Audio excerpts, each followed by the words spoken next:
Kan bikin kepo gitu ya Mas Ivan, maksudnya energi ini apa hubungannya dengan sukacita ataupun dengan kebahagiaan gitu. Ternyata energi di lingkungan sekitar kita itu bisa jadi kebahagiaan untuk kita. Ketika kita menggunakan laptop, laptop kan memiliki energi. Nah, energi yang ditularkan kepada kita, dikembalikan kepada kita, energinya itu memantulkan kebahagiaan.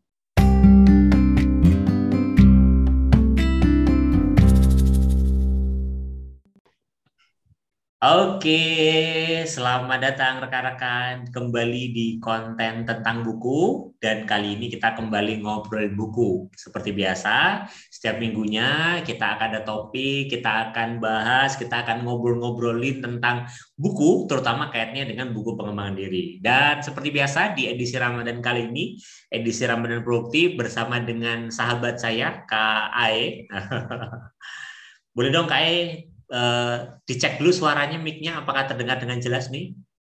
Halo semuanya, Assalamualaikum. Kembali lagi dengan kami.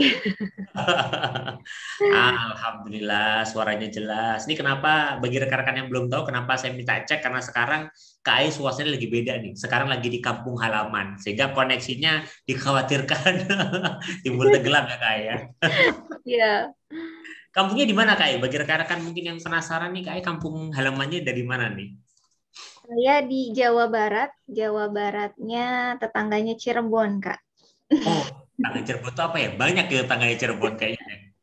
Ya, tepat di kaki Gunung Ciremai. Saya di daerah yang banyak kuningannya, yang berwarna kuning. Enggak, deng. Warnanya kuning, Kak. Dari Kuningan. Waduh, tadi bilang kaki gunung langsung kebayang nih ya dinginnya hawa gunung nih kayaknya ya Kak ya. Oh jadi sekarang lagi ini live di bawah kaki gunung jangan-jangan nih, enggak ya? Oh, sebetulnya di sini kadang kalau ada suara-suara ayam gitu ya, ayamnya tetangga tuh berasa deket banget gitu. Kalau Wah, jalan dikit udah ke sawah gitu. waduh, ini kayaknya setiap hari bakalan apa healing Kak ini ya jalan-jalan healing nih kayaknya. Oke, hari ini kita akan ngobrolin buku yang sebenarnya kalau saya lihat, saya amati, saya simak ini masih ada hubungannya dengan buku-buku yang kemarin kita bahas. Kalau kemarin itu kan kita bahas buku itu yang bagaimana biar kalem, bagaimana biar kita tenang, menikmati kehidupan, lebih bahagia gitu ya. Nah, ini bukunya ini adalah buku yang membahas tentang kebahagiaan itu sendiri, yaitu bukunya namanya Joyful. Sebentar, saya juga buka nih. Nah, ini bukunya rekan-rekan bukunya Joyful atau kalau di covernya ada penjelasan bahwa ini adalah buku tentang hal-hal biasa yang mendatangkan kebahagiaan luar biasa. Waduh, jadi bukunya kayaknya pas banget bagi rekan-rekan yang ingin mencari kebahagiaan. Nah, moga-moga nanti akan mendapatkan kebahagiaan dengan menyimak buku ini. Nah, kita langsung mulai aja pembahasannya rekan-rekan dan seperti biasa saya mau coba tanya nih, Kai, ketika baca buku ini buka halaman lembar demi halaman pertama kali, yang kepikiran apa Kak Ai? Buku Joyful ini. Iya, mungkin ini pas saya baca buku kebetulan saya mudik gitu ya, di kondisi mudik gitu. Jadi bahagianya tuh bertambah. Baca buku judulnya aja joyful. Sayanya juga lagi bahagia. Ketika baca covernya hal-hal biasa yang mendatangkan kebahagiaan luar biasa gitu. Jadi moodnya lagi bahagia, baca bukunya judulnya bahagia, dalamnya justru membuat saya makin bahagia gitu bahwa bahagia itu sederhana, Mas Ivan. Oke, siap, siap. Bahagia yang sederhana seperti apa Kak Ai? Ini mungkin bisa lebih spesifik dijelaskan biar yang lagi mendengar atau melihat diskusi kita hari ini tuh makin penasaran. Oke, jadi baca buku ini ternyata kalau lihat dari halamannya dan bukunya tebal banget gitu ya, hampir 400 lembar. Dan bahagia sederhana itu, bahwa bahagia itu kita bisa ciptakan sendiri dari lingkungan yang ada di sekitar kita. Karena mungkin penulisnya adalah seorang desainer gitu ya, melihat atau mengambil 10 estetika sukacita gitu ya. Mulai dari energi, dari harmoni, dari keajaiban, bahkan di akhir bukunya itu ada kotak perangkat sukacita. Seru banget ya bacaan ini. Jadi secara nggak langsung kayak ini orang teknis lagi ngomongin tentang kebahagiaan yang sedikit abstrak gitu ya Kak Ai ya akhirnya ya. Betul, betul. Oke, oke. Dan ini saya sepakat banget juga ini buku ini tuh sebenarnya menarik ya. Dan kalau boleh sedikit menambahkan informasi Kak ya, banyak kan kalau kita lihat buku-buku itu yang ngomongin tentang ke bawah gini, kebahagiaan itu ada dalam diri kita gitu ya. Ini kan sering kita dengar ya. Kamu harus menciptakan kebahagiaanmu sendiri. Oh ini ya. Akhirnya banyak orang yang kemudian ya berusaha untuk menciptakan kebahagiaan, mengelola pikiran dan sebagainya. Nah, buku ini tuh kayak berseberangan nggak sih Kak? Karena kalau saya nangkep kayaknya berseberangan loh ini buku sebenarnya. Ya, saya pikir kebahagiaan yang awalnya itu yang ngelihat situasi lingkungan atau gimana dari cerita kejadian gitu ya. Justru kebahagiaan ini melihat dari aspek estetika yang lain. Yang menarik yang pertama buat saya tuh energi. Terus saya langsung inget ngomongin energi tuh ilmu fisika, ilmu IPA gitu ya. Energi itu tidak bisa diciptakan dan dimusnahkan. Itu teori Newton ya, bahwa itu energi. Nah, di buku ini membahas kebahagiaan itu bab pertamanya tentang energi. Kan bikin kepo gitu ya Mas Ivan, maksudnya energi ini apa hubungannya dengan sukacita ataupun dengan kebahagiaan gitu. Ternyata energi di lingkungan sekitar kita itu bisa jadi kebahagiaan untuk kita. Ketika kita menggunakan laptop kan memiliki energi. Nah, energi yang ditularkan kepada kita, dikembalikan kepada kita, energinya itu memantulkan kebahagiaan. Masuk itu kan dari benda-benda gitu ya. Setiap benda itu punya energinya masing-masing. Bahkan dari lingkungan sekitar kita, dari warna, kekuatan warna sebutannya. Kekuatan warna. Saya itu kalau pakai baju suka milih warnanya dari warna bajunya sama kerudungnya. Ternyata itu energi yang dipantulkan. Energi yang dipantulkan untuk membuat orang lain bahagia, untuk membuat diri kita bahagia. Gitu. Dan dari warna tadi, setiap warna tuh punya makna keberanian. Warna merah, udah jelas berani gitu ya. Warna putih, suci. Warna biru, kedamaian. Nah, warna-warna itu tuh mengantarkan sukacita untuk kita, bahwa kebahagiaan melihat hal-hal di luar kita, setiap benda yang kita lihat, itu ada energinya. Yang mantul ke diri kita. Gitu. Buku lain ada nggak? Ya ini yang tadi Mas Ivan bilang berseberangan. Nggak dilihat kan dari aspek-aspek itu gitu. Benar. Dan bahkan mungkin bagian ini berseberangan berarti konsepnya beda nih. Sebenarnya kalau saya lihat nggak beda juga sebenarnya, tapi sebenarnya lebih ke melengkapi mungkin ya. Mungkin sebagian di antara kita kan gini, ketika bilang kamu ciptakan dong kebahagiaanmu sendiri, itu mungkin sebagian orang paham gitu. Tapi banyak orang juga kan yang absurd, apa? Gimana caranya menciptakan kebahagiaan itu gimana gitu. Nah, bagi rekan-rekan yang mungkin masih merasa kesulitan gitu ya, gimana sih caranya biar bisa muncul kebenaran dalam diri, dan udah nyoba tapi gagal terus, nggak bahagia-bahagia gitu ya. Nah, kayaknya buku ini bisa jadi referensi yang tepat, karena nanti kita akan diminta untuk mengkondisikan yang pertama energi di sekitar kita tadi itu, dan yang kedua adalah lewat warna. Dan bahkan saya senang banget sama sebuah cerita di sini, kayak kalau masih ingat banget salah satu cerita menarik di buku ini, ada satu kota yang itu tingkat kejahatannya parah. Terus kemudian kotanya sudah hampir bangkrut gitu ya. Terus warganya itu suka buang sampah sembarangan gitu ya. Jadi ini kota ini sudah nggak ada harapan gitu.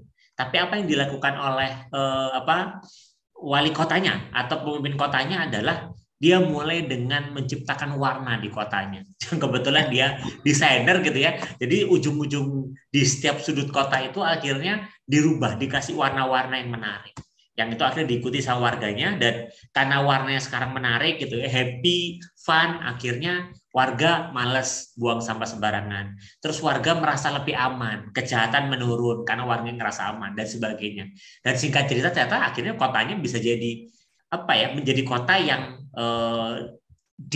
membuat orang itu terpukau ketika ke sana, dan akhirnya berjalannya kotanya lebih positif. Dan ini salah satu contoh yang menarik menurut saya, bahwa ternyata warna itu bisa merubah suasana hati kita jadi lebih bahagia, jadi lebih nyaman dan sebagainya. Ini sebabnya juga mungkin ya kenapa kok kemudian kalau kita mau merubah suasana ruang kerja kita, ya warna ruang kerja kita dirubah, ada lighting, ada lampu yang bikin kita semangat, seperti itu sih. Kalau dari Kak ini, selain tadi kaitannya dengan energi, apalagi yang menarik di buku ini yang kira-kira pembaca perlu tahu?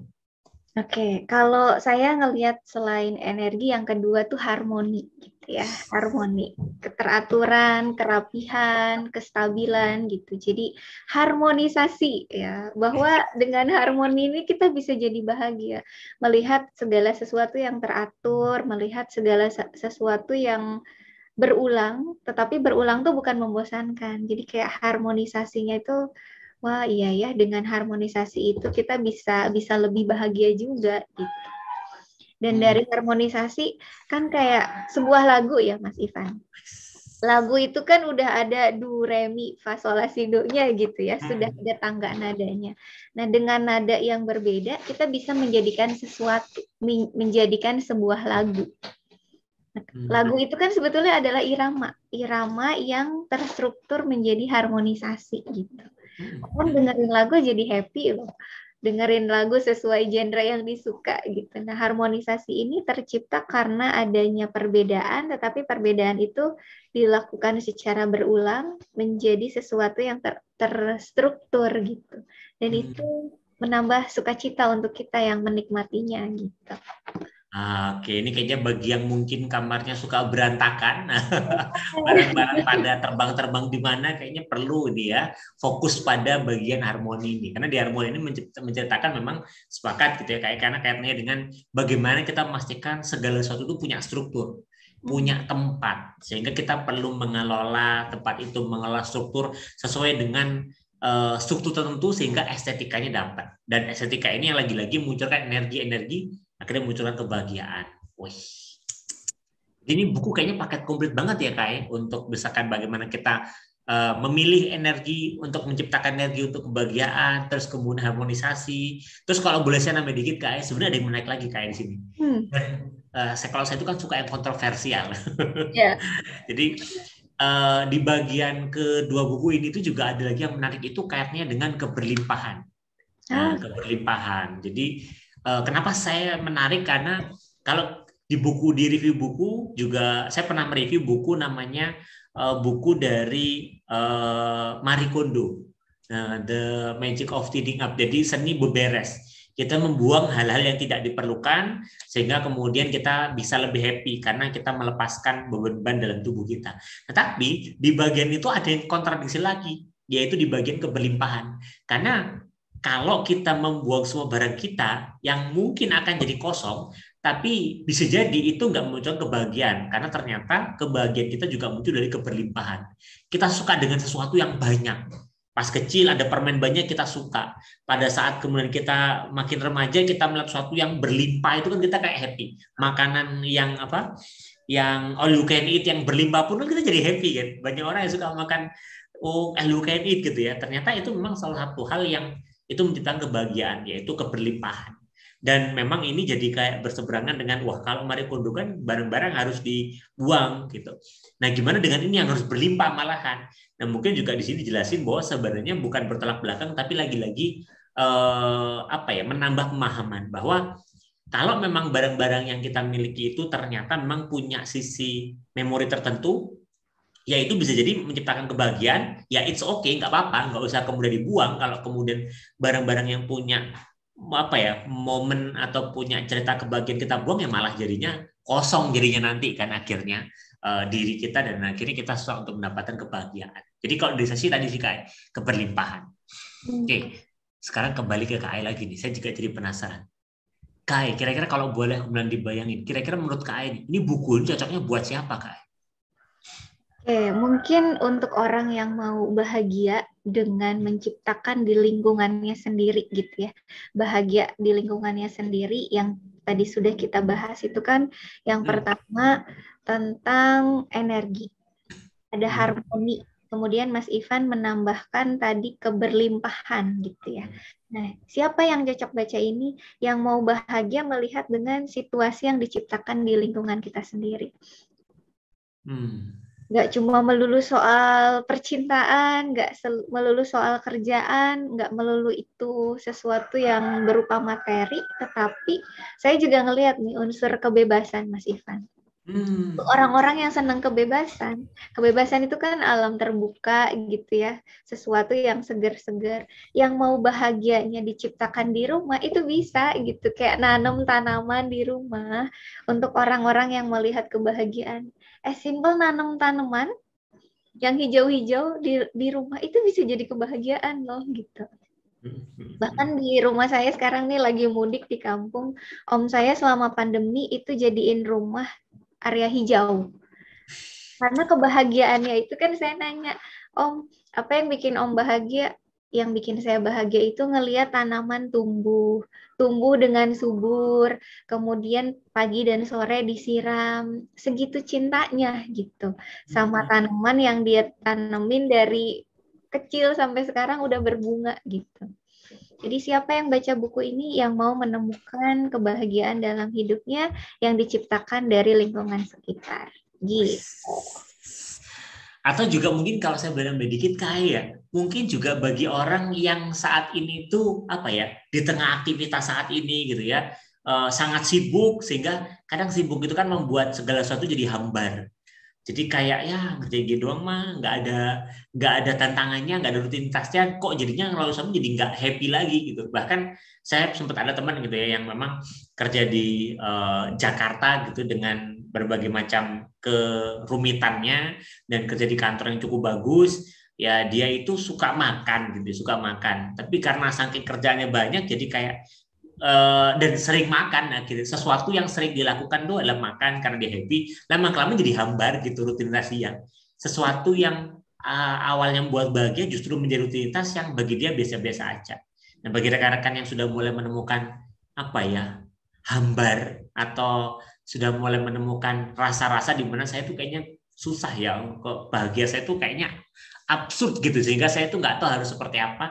Kayaknya ini bisa jadi satu buku referensi yang penting dan perlu dibaca, karena ini bagaimana kita benar-benar melihat diri kita, melihat lingkungan kita, melihat sekitar kita, sehingga kita akhirnya lebih berbahagia dimanapun kita berada. Kai, kira-kira pesan apa sih yang mau disampaikan lewat buku ini kepada pembaca? Ya, 2 pesan utama atau 3 pesan menurut Kai ya, yang ingin disampaikan buku ini kepada pembaca atau rekan-rekan mungkin yang belum baca, sehingga akhirnya jadi tertarik buat baca. Kira-kira pesan apa yang ada nih Kai di buku itu? Oke, thank you Mas Ivan. Saya coba melihat dan merefleksikan ini. Yang pertama, perspektif saya terhadap buku ini gitu ya. Yang kita lihat adalah sukacita, kebahagiaan tuh kita sendiri yang menciptakan.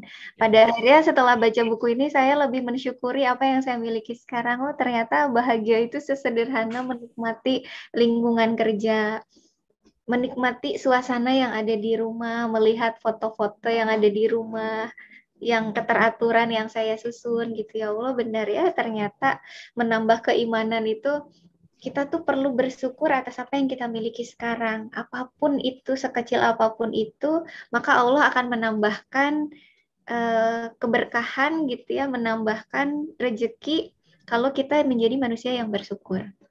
Itu yang pertama, meningkatkan keimanan gitu ya dengan rasa syukur yang dimiliki. Yang kedua, tugas kita bahkan di bagian akhir Mas Ivan, ini ada praktisnya gitu ya, namanya kotak perangkat sukacita. Di mana kita harus menemukan sukacita kita dengan adanya jurnal sukacita. Menemukan sukacitanya, kemudian membunuh hal yang membuat kita pembunuh sukacita gitu ya. Lalu lebih banyak dan lebih sedikit, lebih banyak yang kita miliki, lebih sedikit apa aja aspek-aspeknya. Lalu yang ketiga, membuat sukacita itu sendiri. Kita perlu mengidentifikasi, menemukan estetikanya seperti apa, perbaikan dalam diri kita, perbaikan dalam lingkungan sekitar kita gitu ya. Bahkan perasaan kita itu harus kita buat sukacitanya. Sehingga keluarlah namanya lembar proyek sukacita. Jadi bersyukur itu biar kita jadi manusia yang semakin bersyukur, jurnalnya tuh ada gitu, ditulis satu-satu. Oh iya ya, Allah teh maha baik gitu. Jadi 3 hal ini yang membuat saya makin oke, ya, alhamdulillah ya Allah, hal yang saya miliki sekarang, bahagia itu bisa diciptakan, bahagia itu sederhana, dan bahagia itu mulai dari apa yang kita punya. Asik. Oke, saya rasa kayaknya tadi statement dari KAI sudah pas nih ya untuk menutup ngobrol buku kita, karena saya kan rekan-rekan yang dengar termasuk saya juga jadi penasaran ingin baca bukunya. Jadi bagi rekan-rekan yang sedang mencari kebahagiaan seperti kata KAI tadi, ingin lebih bersyukur, kayaknya buku ini menjadi saat tepat untuk rekan-rekan baca, terutama menemani hari libur rekan-rekan ataupun hari istirahat teman-teman. Moga-moga bermanfaat. Dan segera cari bukunya di toko buku terdekat kalau ada, karena ini bukunya baru kok, jadi harusnya masih ada. Maka dengan begitu berakhir pula sesi ngobrol buku kita kali ini. Saya Ivandana dan juga rekan saya Aerohailah, kami selesai proyek di Ramadan Produktif ya Mas Ivan. Oh iya ya, ini episode terakhir rekan-rekan dari 4 series Ramadan Produktif di YouTube saya dan juga YouTube-nya KAI serta Spotify saya juga. Jadi ya dengan berat hati kita sudahi edisi Ramadan, edisi produktif Ramadan. Tapi moga-moga nanti ke depannya kita bisa ngobrol lagi kayak dengan program-program yang tentunya lebih seru lagi dan tentunya bisa bermanfaat buat semua pembaca. Seperti itu. Kami pamit, kurang lebihnya mohon maaf. Assalamualaikum warahmatullahi wabarakatuh. Rekan-rekan.